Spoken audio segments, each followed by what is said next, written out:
वालेकुम dear class 11। उम्मीद है कि आप सब खैरियत से होंगे और छुट्टियां खूब एंजॉय कर रहे होंगे। तो आज का हमारा बेटा नेक्स्ट चैप्टर है, चैप्टर नंबर 8। उसके हम एक्सरसाइज के शॉर्ट क्वेश्चन को सॉल्व करेंगे। पहला क्वेश्चन है व्हाट फीचर्स, वो कौन से फीचर्स हैं do longitudinal waves have in common with the transfer waves. जो ट्रांसफर वेव्स और लॉन्गिट्यूडनल वेव्स के क्या होते हैं, कॉमन फीचर्स हैं, उन दोनों के अंदर वो मुश्तरका खूबियाँ पाई जाती हैं। तो following features are in common in transitive and transverse कहा जाता है बेटा। ट्रांसवर्स एंड लॉन्गिट्यूडनल वेव्स के अंदर कौन सी खूबियाँ हैं, पहली है बोथ आर मैकेनिकल वेव, दोनों क्या है मैकेनिकल वेव्स है, मतलब कि दोनों को मूव करने के लिए, प्रोपोगेट करने के लिए दोनों को मीडियम की ज़रूरत पड़ती है। अगला पॉइंट है particle oscillate about their mean position in both type of wave. दोनों वेव्स में क्या होता है, पार्टिकल अपनी ही मीन पोजीशन के आगे पीछे मतलब टू एंड फ्रॉम मोशन को परफॉर्म करते हैं। आगे है हमारे पास both transport energy from one place to another place, तो मतलब कि दोनों ही क्या करते हैं, एनर्जी को एक जगह से दूसरी जगह क्या करते हैं, मुंतकिल करते हैं बेटा। Both type of waves can produce interference, diffraction, refraction and reflection. Both waves क्या करती हैं, ये चारों प्रॉपर्टीज़ को क्या करती हैं, सेटिस्फाई करती हैं। और both satisfy the equation v is equal to F lambda, और दोनों क्या करती हैं, हमारे पास वेव इक्वेशन को सेटिस्फाई करती हैं v is equal to F lambda. Clear, understood.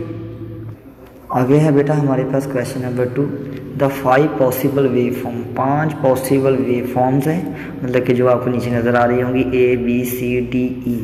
कहता है ऑब्टेन, हमने इसको हासिल किया है when the output from a microphone, जब हमने माइक्रोफोन की उसको इस fed up into the Y input cathode oscilloscope, मतलब कि हमने उस माइक्रोफोन को ऑसिलोस्कोप के साथ कनेक्ट कर दिया है बेटा। और आपको ये पता है कि कैथोड रे क्या करती है, ऑसिलोस्कोप वो जो हमारे पास कोई भी फ्रीक्वेंसी है उसको हम विजुअलाइज करके दिखाती है, ग्राफ बना के दिखाती है with the time base, time के लिहाज से।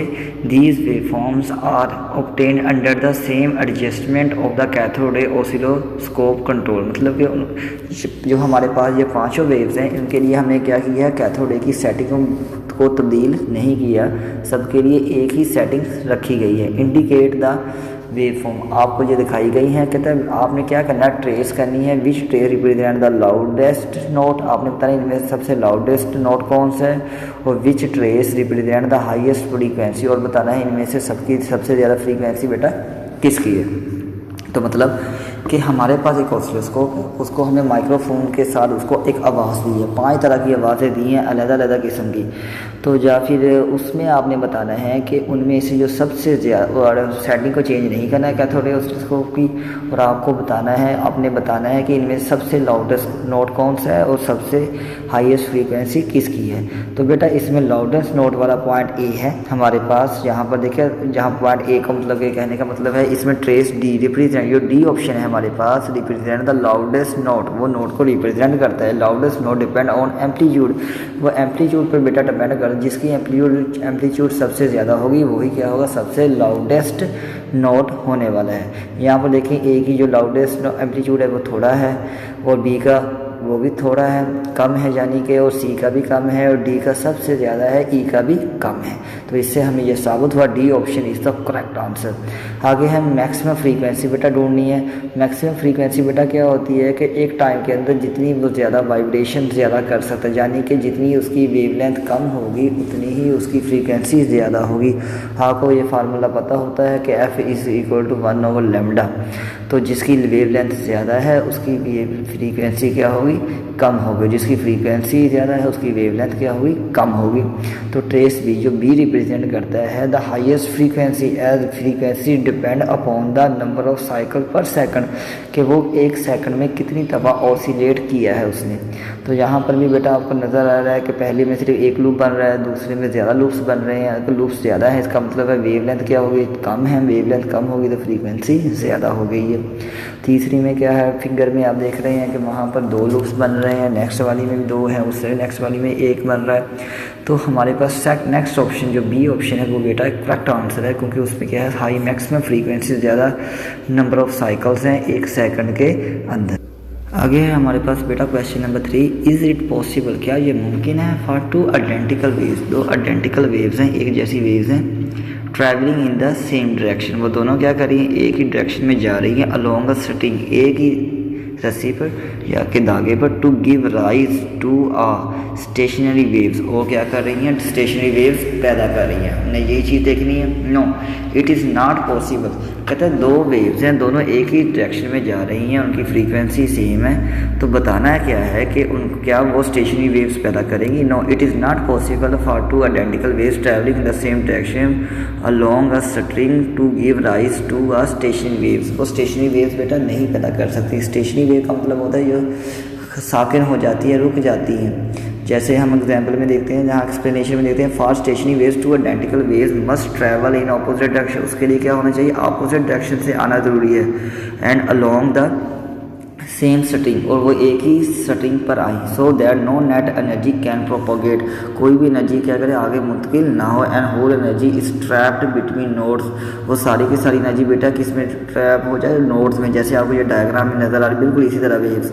यहाँ पर आपको नोड नज़र आ रहे होंगे, पहला है नोड, ये दूसरा है नोड, यहाँ पर बेटा दोनों क्रॉस हो रही हैं। मैं आपको निशान लगा के दिखाऊँ, ये वाली चीज़ जो है ना, ये हमारे पास क्या है, नोड्स को रिप्रेजेंट कर रहा है। यहाँ पर बेटा यहाँ से एक वेव जा रही है आगे की तरफ और दूसरी वेव अपोजिट डायरेक्शन से आ रही है। जब दोनों आपस में टकराती है, उनकी फ्रीक्वेंसी सेम है बट डायरेक्शन अपोजिट है, तो दोनों क्या करते हैं, एक दूसरे की एनर्जी को कैंसिल करती हैं। और यहाँ पर नोड्स की जगह पर क्या होता है, वहाँ पर वेव मूव नहीं करती, वो हमेशा वहाँ पर फिक्स रहती है। बाकी वेव मूव करती है मगर नोड वाली जगह पर मूव नहीं करती, इसीलिए उसको बेटा स्टेशनरी वेव्स कहा जाता है। स्टेशनरी का मतलब होता है रुकी हुई, साकिन।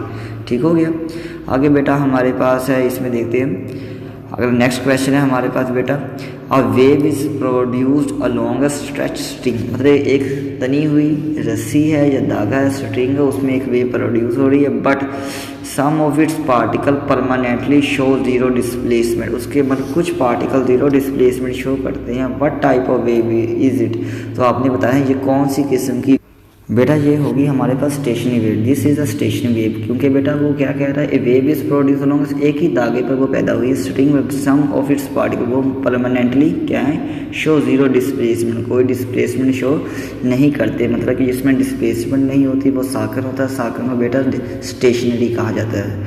आगे हमारे पास है the point show which show permanently zero displacement, वो पॉइंट, वो जगह जो बिल्कुल भी डिस्प्लेसमेंट शो नहीं करते, are called nodes and denoted by N. आप फिगर में देख रहे हैं, ऊपर भी दिख रहा होगा आपको फिगर में, वहाँ पर एन लिखा हुआ है दोनों, तो वहाँ का मतलब वहाँ से पार्टिकल जहाँ पर रस्सी को हमारे पास किसी चीज़ के सपोर्ट के साथ बांध दिया गया है, वहाँ पर देखें, वहाँ पर पार्टिकल मूव नहीं करते, बाकी का रस्सी का हिस्सा क्या करता है, मूव आउट करता है। वो नीचे वाली डायग्राम में देखें बेटा, वहाँ पर आपको नोड्स नज़र आ रहे होंगे, तो वे वो जगह है जहाँ पर कभी भी वो आगे पीछे मूव नहीं करते, वहाँ पर डिस्प्लेसमेंट क्या होता है, ज़ीरो, क्योंकि डिस्प्लेसमेंट हमेशा मेन पोजीशन से मालूम किया जाता है। मेन पोजीशन से क्योंकि वो हरकत कर ही नहीं रहे, इसलिए उसका डिस्प्लेसमेंट भी क्या हो गया है, ज़ीरो हो गया है।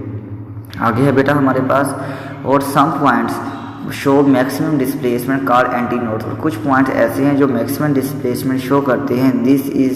There is always an anti node between consecutive nodes, तो वो क्या कहलाते हैं, जो मैक्सिमम डिस्प्लेसमेंट बेटा शो करते हैं उनको एंटी नोड्स कहा जाता है, जिनका मेन पॉइंट से मतलब कि मेन जो रेफरेंस लाइन है उससे जो मैक्सिमम डिस्प्लेसमेंट, उसको एंटी नोड कहा जाता है। जो बिल्कुल भी हरकत नहीं करते, एक जगह पर फिक्स हैं बेटा, उनको नोड्स कहा जाता है। और बेटा ये वाले जो होते हैं दो हमेशा कंसेक्टिव नोड्स के दरमियान दो हमेशा कंसेक्टिव, आपने there is always anti node between two consecutive node, दो कंसेक्टिव नोड के दरमियान एक एंटी नोड होगा, दो एंटी नोड के दरमियान क्या होगा, एक नोड होगा लाजिम, मतलब एक नोड एक एंटी नोड, एक नोड एक एंटी नोड।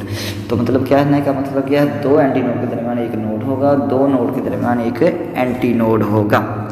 ठीक है, आगे देखिए बेटा हमारे पास नेक्स्ट क्वेश्चन है, एक्सप्लेन द टर्म्स को एक्सप्लेन करना है, किनको, क्रस्ट को, ट्रफ को, नोड को एंड एंटी नोड को। तो बेटा क्रस्ट क्या होता है, वो हमारे पास इस टर्म्स हैं, इनको हमने डिस्कस करना है। देखिए बेटा पहले क्रस्ट की डेफिनेशन है, the portion of the way का वो हिस्सा above the main level is called crust, मतलब कि मेन लेवल से जो ऊपर वाला हिस्सा होता है उसको क्रस्ट कहते हैं, और मेन लेवल से जो नीचे वाला हिस्सा होता है बेटा वेव का, उसको ट्रफ कहा जाता है। तो the portion of the wave below mean level is called trough, और ऊपर वाला हिस्सा मीन लेवल से वो क्रस्ट, नीचे वाला ट्रफ।